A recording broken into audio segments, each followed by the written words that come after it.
sleep, but you'll get another chance in a few minutes.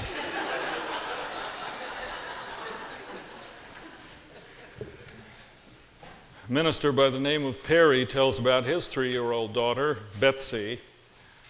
At the end of October, she went trick-or-treating for the very first time. He writes, "My wife had worked hard sewing a cute ladybug costume Betsy had picked out of a pattern book. As the holiday approached, however, Betsy decided she'd rather be a vampire.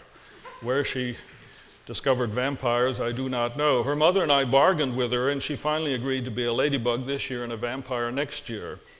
A few weeks after Halloween, the Sunday school class met for rehearsal for the annual Christmas pageant, and Betsy's teacher told her class that all the boys would be shepherds and all the girls would be angels. The teacher was perplexed when Betsy burst into tears and ran from the room, searching for her pastor father. When she found me, she sniffled through her tears.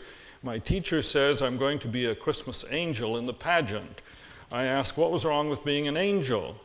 She said, I don't want to be a Christmas angel, Daddy. I want to be a Christmas vampire.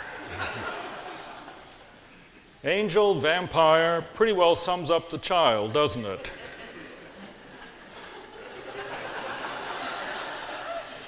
Delight and trouble, cause for joy and such worry.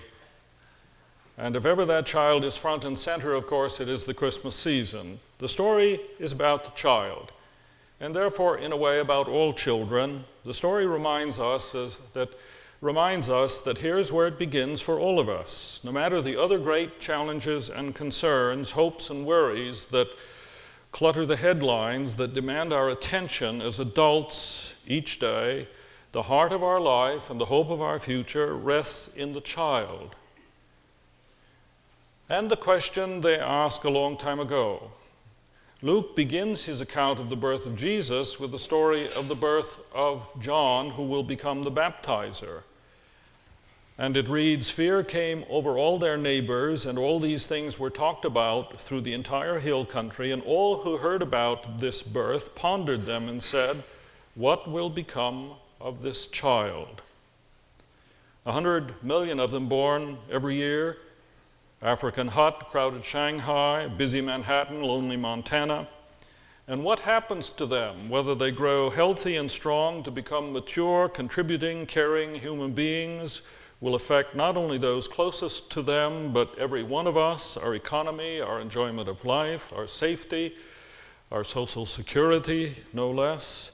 Astounding that little one must learn how to walk upright and speak a foreign language, keep dirt out of the mouth and the diaper dry, and manipulate those 3 instruments of the civilized table, keep his food above the floor, sleep in the dark and stay awake in the light, control the impulse to kill little sister, sit still for hours on end, do what he does not want to do without understanding why, look both ways when crossing the street, say please and thank you at the appropriate times, learn arithmetic and astronomy, physics and field hockey, how to dance and decorate the face, 1,000 other skills and subjects and survival techniques.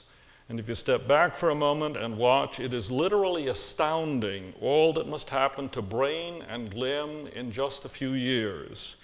If that baby is going to join us, not destroy us, share in building a future for the whole human family, not drag us down into chaos and disaster. What will this child become indeed? Our very future, the future of those we hold most dear, depends upon what happens to the children. In the day of Elizabeth and Mary, Zechariah and Joseph, this was most obvious. Your children were an economic asset, both in your productive years on the land and in the day when you could no longer care for yourself. No pension plans to fall back on, no government to step in for neglected little ones.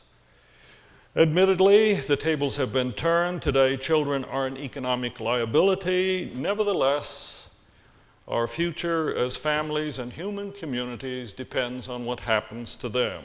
They will grow up to drive us crazy or to gratify our deepest hopes and dreams. To burden society or build it. What will this child become? So what's the answer to the question? Only a certain kind of family can mature the infant savage into mature, responsible, contributing, caring human beings. Only family. Mary and Elizabeth, Joseph and Zechariah. The Christmas story is about the providential activity of God to bring hope and life to human history. But it's also about a God who does not act politically or magically, but always in and through those who, like Mary and Joseph, are submissive to his will, willing to be his servants and surrogates. I mean, listen to the songs that we're hearing this morning. What are they about? They're about God. And they're about a mother and a father and a child. Simple as that. The Christmas story, you see, insists that Jesus is an act of God, driving all history toward his goal. That's what those stars and those angel choirs and that talk of a virgin is all about. They're all saying, look here, something incredible is happening. At the same time, it's a rather modest and humble story.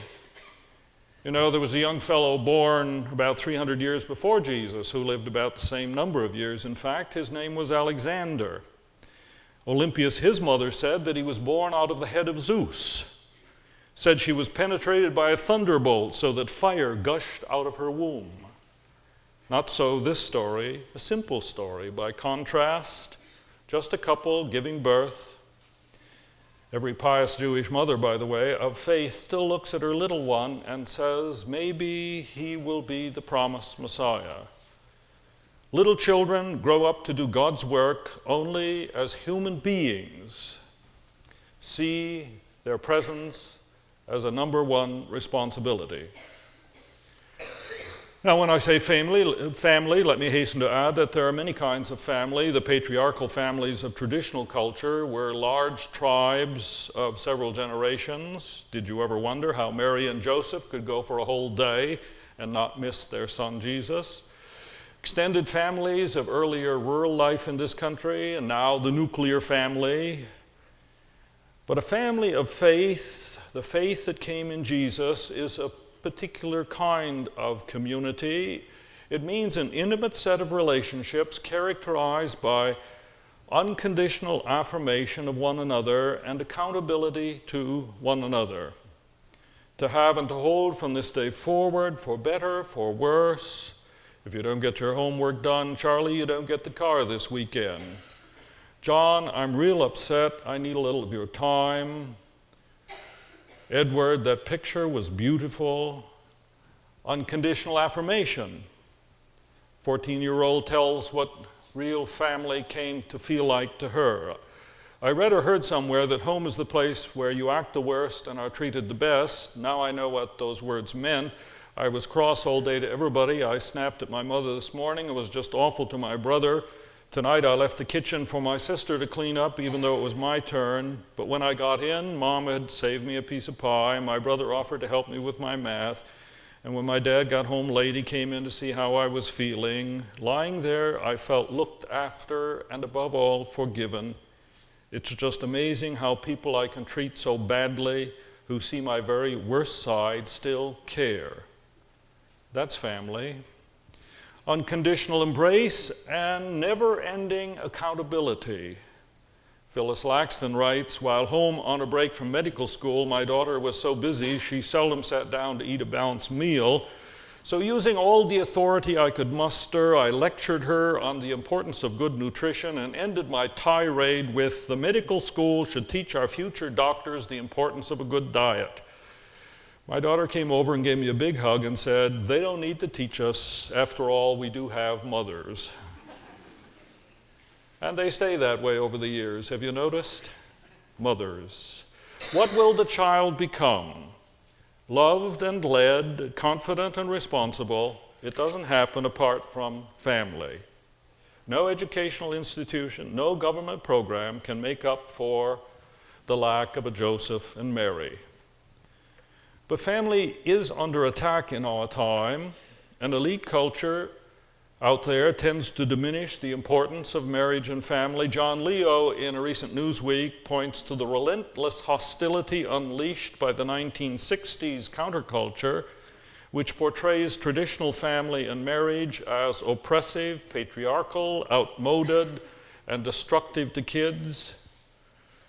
Note the lifestyle, if you will, of so many celebrities.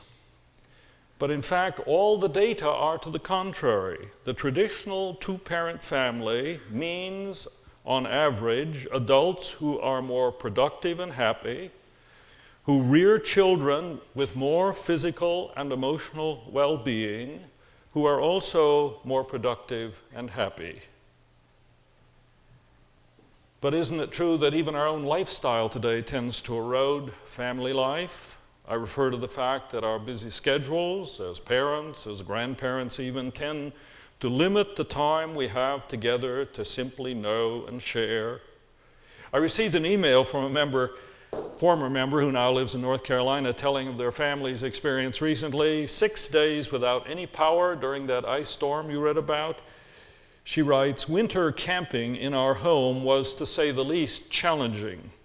We strategically placed candles throughout the house. I'm still cleaning up the wax. And we were lucky to have a gas fireplace in one bedroom that gave us one warm room where we all slept together. The rest of the house was in the 40s, laundry piled up, life slowed down, and an awful lot of Monopoly got played. As we drove home late one night from doing laundry at a friend's house where they had power, we saw lights near our turnoff and thought it might be a sign that we too now had power. I, of course, was very excited, but immediately the children started moaning, 'Oh no, oh no.' Turns out that they had preferred our life together without power." The Christmas story also says, at least implicitly, no family can do the job apart from a larger community of faith. Because there's no ideal family. Because every family suffers from the fragmentation of the modern world. Because the family often does come down to just mother and child. Because being and doing the job of family is not easy. It goes against the grain of the modern desire for self-fulfillment and autonomy. It's a demanding, tiring task, which is challenging. Maturing children is a painful, frustrating endeavor over years that requires an incredible amount of patience and worry and giving, more than we have at times. Sam Levinson once said, "Childhood is a time of rapid changes. Between the ages of 12 and 17, a parent can age 30 years. Or Robert Urban put it this way, "Sound travels very slowly. Sometimes the things you tell your children don't reach them until they're in their 40s. All I'm saying is there's nothing automatic or easy or even natural about the good family. Indeed, family can be a source of agony and hell as easily as a source of life and joy. The dysfunctional families become a byword of our times. Of course, what we overlook is the fact that most of the families we read about in the Bible are dysfunctional. Dysfunctional, but with a difference. They're all bound to a faith community which restrains and disciplines and encourages and shares the burden of bringing the next generation into being. Fear came over all the neighbors, and all these things were talked about through the entire hill country. And everybody asked the question, what will this child become?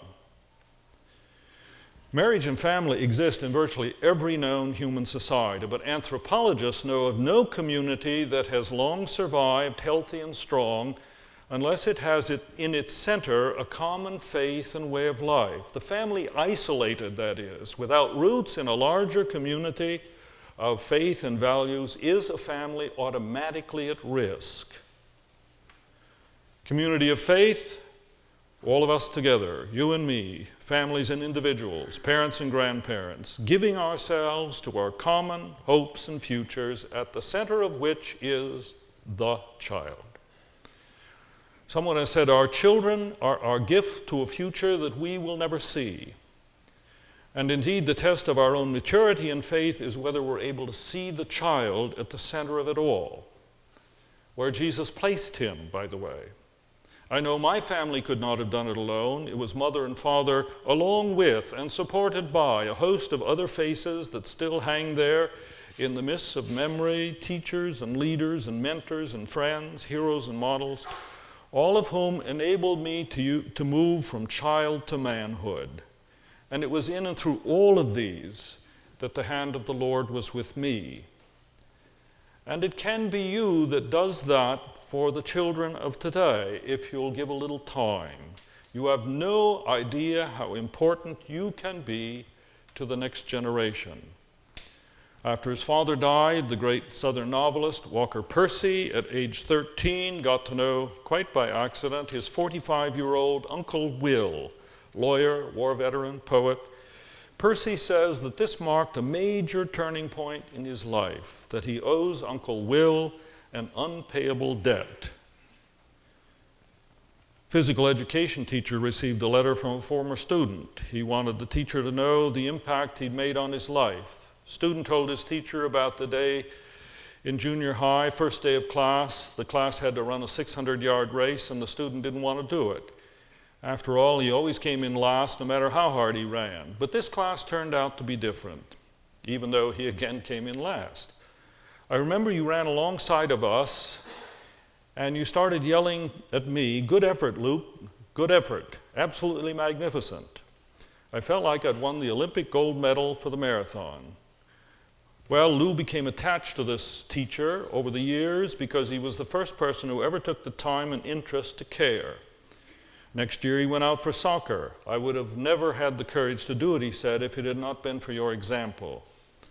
That had been years ago. Lou told in his letter of how he went to college and studied journalism, even though one of the instructors told him he had no writing ability whatever.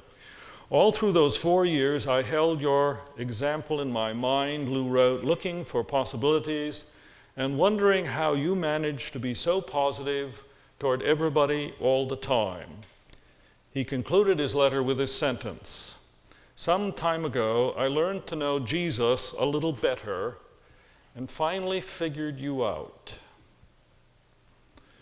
Overbooked Inn, Shepherd and Strangers, Angels and Virgin, Star and Manger, wild, weird night, all sounds and sights to pierce the dull wherein we pass by, eternal come so very small, unnoticed by ordinary eye, a father and mother and the child she bore, one more birth, love come to earth. And what will the child become? You and I can help answer that question.